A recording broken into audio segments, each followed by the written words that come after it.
तो हमने उस दिन इस पे वो कर लिया था कि बेसिकली आईएसपी इंटरफेस कॉन्फ़िगर कर लिए थे, लैन डिफाइन कर दिए थे, कौन-कौन से लैन पोर्ट्स हैं, ठीक है? और कौन सा मेरा मैनेजमेंट रहेगा, और हमने 2 वीलैन्स क्रिएट करके डेटा और मैनेजमेंट उसको बता दिया था कि किस वीलैन से मेरा इंटरनेट ट्रैफिक आउट होगा और किस वीलैन से मेरा मैनेजमेंट इंटरफेस चलेगा, ठीक है? सेम इसके ऊपर हमने आईपी एड्रेसिंग कर ली थी, कौन सा आईपी एड्रेस किसके लिए चल रहा है मेरा, ठीक है? ISP1 अगर कनेक्टेड है तो कौन सा सबनेट आएगा, और ये इंटरफेस हम दोनों तरीके से कर सकते हैं, स्टैटिक एंड DHCP। तो करंटली स्टैटिक कॉन्फ़िगर है, अगर DHCP करना है तो हम इसका DHCP क्लाइंट क्रिएट करके वहाँ से DHCP क्लाइंट पे इसको रन कर सकते हैं, ठीक है? अब करते हैं इसके बाद, अगर हमें इस माइक्रोटेक को एज अ NAS यूज़ करना है या ऑथेंटिकेशन के पर्पज से यूज़ करना है, तो हम यहाँ पे एक ऑप्शन आता है IP हॉटस्पॉट करके, हम इसको यूज़ करते हैं। इसमें यहाँ पे सबसे पहले हमें एक सर्वर क्रिएट करना पड़ेगा जिसके थ्रू हम इसकी कम्युनिकेशन करवाएंगे। तो यहाँ पे जिस भी पूल से हमें कम्युनिकेशन करानी है, यहाँ पे जैसे हमारे पास में लैंड साइड से डेटा और मैनेजमेंट 2 डिफरेंट सबनेट्स है, तो अगर मेरे को दोनों के लिए ऑथेंटिकेशन यूज़ करनी है तो दोनों के लिए हम हॉटस्पॉट क्रिएट करेंगे, और अगर सिर्फ डेटा के लिए यूज़ करनी है तो डेटा के लिए करेंगे। अब जैसे हमें यूज़र वीलैन के लिए यूज़ करना है, डेटा वीलैन के लिए, तो हमने डेटा सेलेक्ट कर लिया। मैं नेक्स्ट पे जाऊँगा, मेरे को सबनेट दिखा देगा कौन सा डेटा पूल का सबनेट है मेरा वो। उसके बाद में उसका नेक्स्ट करेंगे तो मेरे यहाँ पे जितने भी जो हॉटस्पॉट का सर्वर है वो क्रिएट हो जाता है। अब इसके अंदर हॉटस्पॉट सर्वर में देखोगे तो एड्रेस पूल दिखा देगा कि कौन सा एड्रेस पूल के अगेंस्ट में वो चलेगा, उसकी एक टेम्प्रेरी एक प्रोफाइल क्रिएट कर देता है। यहाँ पे एक ऑप्शन आ जाएगा आइडल टाइम आउट। तो by default idle time out जो होता है वो 5 मिनट का होता है, ठीक है? एंड लॉगिन टाइम आउट भी जो होता है वो हम 5 मिनट का ही सेट करते हैं, ठीक है? एड्रेसेस पर मैक होता है वो 2 पे रहेगा हमेशा, ठीक है? यहाँ पे प्रॉक्सी स्टेटस रनिंग होता है, बट हम कोई भी IP प्रॉक्सी यूज़ नहीं करते इसके अंदर, ठीक है?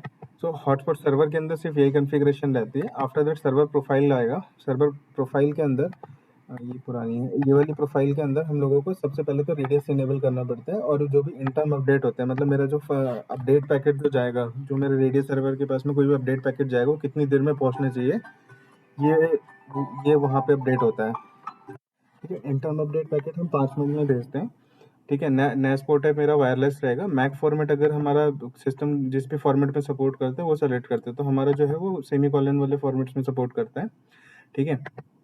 ये रेडियस की कॉन्फ़िगरेशन हो गई। उसके बाद लॉगिन मैकेनिज्म हम यूज़ करते हैं, तो जो भी जिस भी टाइप का लॉगिन मैकेनिज्म यूज़ करोगे वो आपको वो सेट करना पड़ेगा। यहाँ पे हम मैक एड्रेस बेस करते हैं और HTTP पैप यूज़ करते हैं।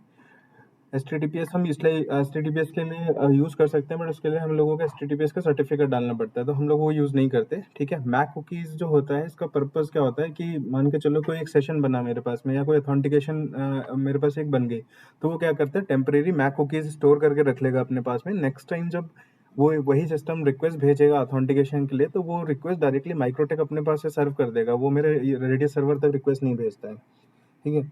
तो ये थोड़ा ड्रॉबैक है इसका, क्योंकि अगर मैं मान के चलो कहीं पे मैक एड्रेस डिलीट भी कर देता हूँ सिस्टम से, इवन दो ना मैक कुकीज़ के थ्रू ऑथेंटिकेट हो जाएगा, तो कई बार होता है कि यूज़र का मैक बाइंड नहीं है फिर भी इंटरनेट चल रहा है, तो वो मैक कुकीज़ के थ्रू चल रहा होता है, ठीक है? उसके बाद में authentication mode MAC as a user name चाहिए मेरे को। उसके बाद में ऑथेंटिकेशन का जो भी हमारे रेडी सर्वर का पासवर्ड होगा वो यहाँ पे सेट हो जाएगा,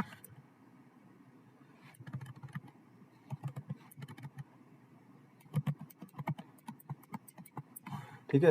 वो यहाँ पे सेट हो गया। उसके बाद बाकी कॉन्फ़िगरेशंस डिफ़ॉल्ट पे रहती है, इसमें और कोई चेंज नहीं होता। ये मेरे हॉटस्पॉट सर्वर प्रोफाइल की कॉन्फ़िगरेशन है। उसके बाद एक ऑप्शन आता है यूज़र प्रोफाइल का। तो यूज़र प्रोफाइल में डिफ़ॉल्ट प्रोफाइल के अंदर एक ऑप्शन होता है शेयर्ड यूज़र करके 1। इसको जो बाय डिफ़ॉल्ट हम बंद कर देते हैं, इसमें हम कोई भी वैल्यूज़ नहीं डालते हैं, ठीक है? इसका पर्पस क्या होता है, मान के चलो कि एक यूज़र ने एक रिक्वेस्ट भेजी सिस्टम तक मेरे पास में, ठीक है? कई बार होता है कि सेकंड रिक्वेस्ट भेजता है वो ऑथराइज़ ही नहीं करता उस रिक्वेस्ट को, तो इसलिए हम इसको शेयर्ड यूज़र को हम लोग ज़ीरो करके छोड़ देते हैं, ठीक है? सो बेसिकली हॉटस्पॉट के अंदर ये 3 कॉन्फ़िगरेशंस है जो हमें मॉडिफ़ाई करनी होती है। उसके बाद में बाकी जो भी मेरे रेडियस सर्वर की IP एड्रेसेस होंगे और वो होंगे, वो मेरे को यहाँ पे वॉल गार्डन में बाईपास करनी होती है, ठीक है? तो यहाँ पे एक्सेप्ट हो गया, जो भी मेरा डेस्टिनेशन सर्वर होगा, हॉटस्पॉट हो गया, ठीक है? और अगर मेरा जो जैसे डेस्टिनेशन एड्रेस है मेरा, किस डेस्टिनेशन के लिए जाएगा, तो वो वाला IP एड्रेस यहाँ पे आ जाता है, ठीक है?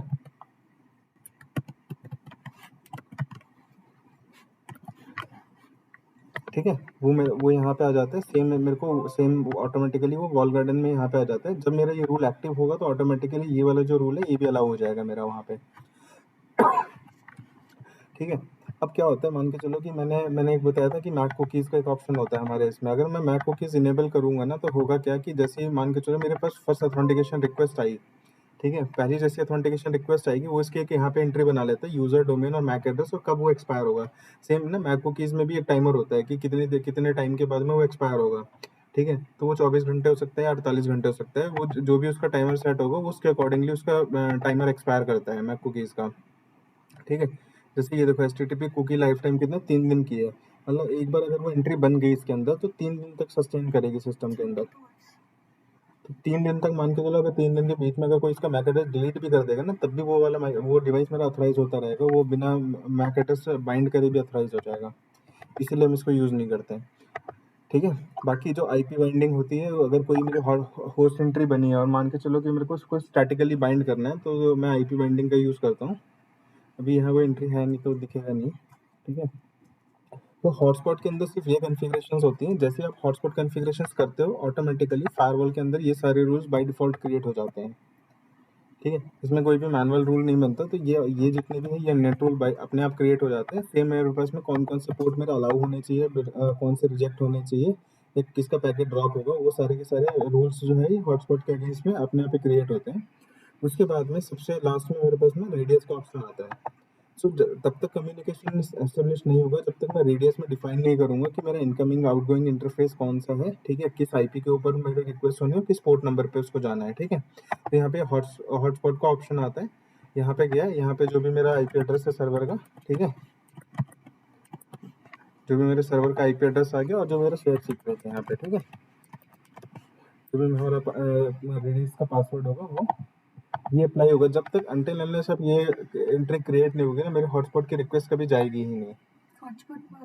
नहीं, हॉटस्पॉट काम ही नहीं करेगा। आप शायद आप ये वाली कॉन्फ़िगरेशन डिसेबल कर दोगे, तो रिक्वेस्ट क्या होगी, वो उसके पास जैसे ही पुश करेगा, वो वहीं पे रिजेक्ट कर देगा, क्योंकि उसको पता ही नहीं है कि कहाँ पे लेके जाना है रिक्वेस्ट को, ठीक है? तो ये वाली एंट्री मस्ट होती है किसी भी रेडियो सर्वर को रीच आउट करने के लिए। इतना होने के बाद में आपकी जो होस्ट, जितने भी आपके एक्टिव होस्ट बनते जाएंगे, वो ऑटोमेटिकली आपकी होस्ट लिस्ट में आते जाएंगे, जो भी ऑथराइजेशन की रिक्वेस्ट भेजेगा आपको, ठीक है? अपार्ट फ्रॉम दिस ना, जब अब मान के चलो मैंने पेज यहाँ पे ये डाल दिया, सब कुछ कर दिया, अब इसका ना बैकएंड कॉन्फ़िगर होता है यूनिफाई के अंदर कि इस पर्टिकुलर माइक्रोटेक या इस पर्टिकुलर NAS की कम्युनिकेशन कैसे होगी। सो जो NAS कम्युनिकेशन होती है, वो इसके आइडेंटिटी के बेसिस में होती है। जो भी आपने आइडेंटिटी यहाँ पे डाल रखी हो कि यही सेम आइडेंटिटी मेरी सर्वर पे होनी चाहिए।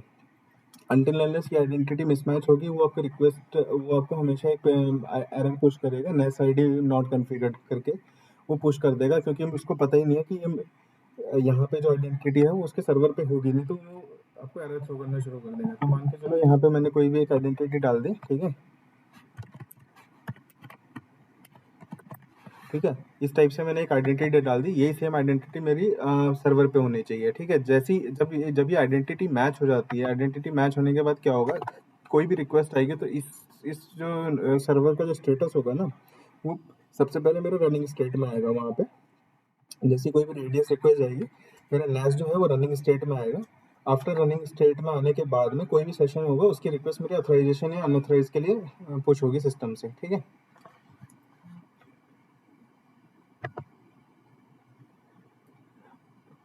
उसके बाद में अब मान के चलो, जैसे हमारा हमारा जो रेडियस सर्वर है, ठीक है? रेडियस सर्वर के ऊपर अब यूज़र कोई कनेक्ट होता है, तो सबसे पहले उसके पास में लॉगिन पेज जाता है, ठीक है? अब माइक्रोटेक के केस में क्या होता है कि अनटिल अनलेस आप उसको रीडायरेक्ट नहीं करोगे ना, कि किस यूआरएल की तरफ रीडायरेक्ट, नॉट ओनली माइक्रोटेक, किसी भी डिवाइस के अंदर जब तक आप उसको डिफाइन नहीं करोगे ना कि किस पेज की तरफ राउट करना है, तो वो क्या करता है, डिफ़ॉल्ट पेजेस पे राउट करता है, ठीक है? तो हम लोगों को इसको बताना पड़ता है। तो यहाँ पे जब जैसे आप इसको ओपन करोगे, इसकी फाइल लिस्ट ओपन करोगे, तो यहाँ पे आपको हॉटस्पॉट रिलेटेड जितनी भी कॉन्फ़िगरेशंस हमने करी है, वो सब यहाँ पे दिखाई देगी। ये जो होता है, बाय डिफ़ॉल्ट लॉगिन पेज जो होता है, वो ये वाला होता है इसका, ठीक है? Flash under slash hotspot slash login dot HTML जो है, ये इसका बाय डिफ़ॉल्ट पेज होता है। आप इसको अगर देखना चाहो, तो आप इसको देख भी सकते हो।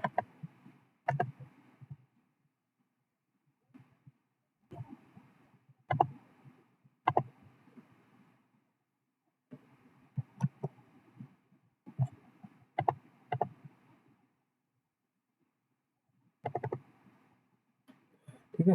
ये जो होता है, ये डिफ़ॉल्ट पेज होता है किसी भी माइक्रोटेक डिवाइस का। तो सबसे जब भी जैसे ही कोई रिक्वेस्ट आएगी ऑटोमेटिकली वो इस पेज पे रीडायरेक्ट करेगा, उसको यूज़र को जो पेज दिखेगा ना वो दिखेगा माइक्रोटेक का लॉगिन पेज, ठीक है? तो हमें हमारा जैसे हमारा जो सर्वर है अगर उसका पेज पुश कराना होता है तो हम लोगों को ये वाला जो पर्टिकुलर पेज होता है इसको रिप्लेस करना पड़ता है यहाँ पे। तो जो भी मेरे लॉगिन पेज की फाइल होगी मेरे को उस ड्रैग एंड ड्रॉप करके या इसको अपलोड करके इस हॉटस्पॉट के इसमें उसको डायरेक्टरी में जाके ऐड करना पड़ेगा। जैसे हम ऐड करेंगे ऑटोमेटिकली वो जो भी मेरा कॉन्फ़िगर्ड पेज होगा वो रीडायरेक्ट होना शुरू हो जाएगा। तो हॉटस्पॉट के अंदर ये कॉन्फ़िगरेशंस होती हैं। मेरे को एंड टू एंड अगर उसको चलाना है तो मेरे पास में फर्स्ट मेरे को हॉटस्पॉट का सर्वर क्रिएट करना पड़ेगा। आफ्टर दैट मेरी सर्वर प्रोफाइल क्रिएट होती है। उसके बाद जो यूज़र प्रोफाइल होती है उसके अंदर हम लोगों को शेयर्ड यूज़र्स को डिसेबल करना पड़ता है। जो बाय डिफ़ॉल्ट वैल्यू 1 होती है उसको डिसेबल करना पड़ता है। उसके अलावा वॉल गार्डन की कॉन्फ़िगरेशंस होती हैं जहाँ पे मुझे इसे बताना पड़ता है कि ये पर्टिकुलर आईपी के लिए कोई भी रिस्ट्रिक्शंस नहीं होनी चाहिए। वो बेसिकली वॉल गार्डन में ऐड करने का पर्पज़ यही होता है कि वो सारी की सारी रिस्ट्रिक्शंस को बाईपास करके चले उस आईपी के लिए, ठीक है? अब उसके बाद में आपको रेडियस के अंदर जो उसका आईपी एड्रेस है वो अलाउ करना पड़ता है, ठीक है? अगेंस्ट यूडीपी पोर्ट 1812 1812 1813 2 पोर्ट्स होते हैं, इसके अगेंस्ट में आपको कम्युनिकेशन अलाउ करना पड़ता है। अपार्ट उसके बाद में आपको फाइल लिस्ट के अंदर जाके जो भी इसकी डायरेक्टरी है, डायरेक्टरी के अंदर लॉगिन पेज मैनुअली पुश करना पड़ता है।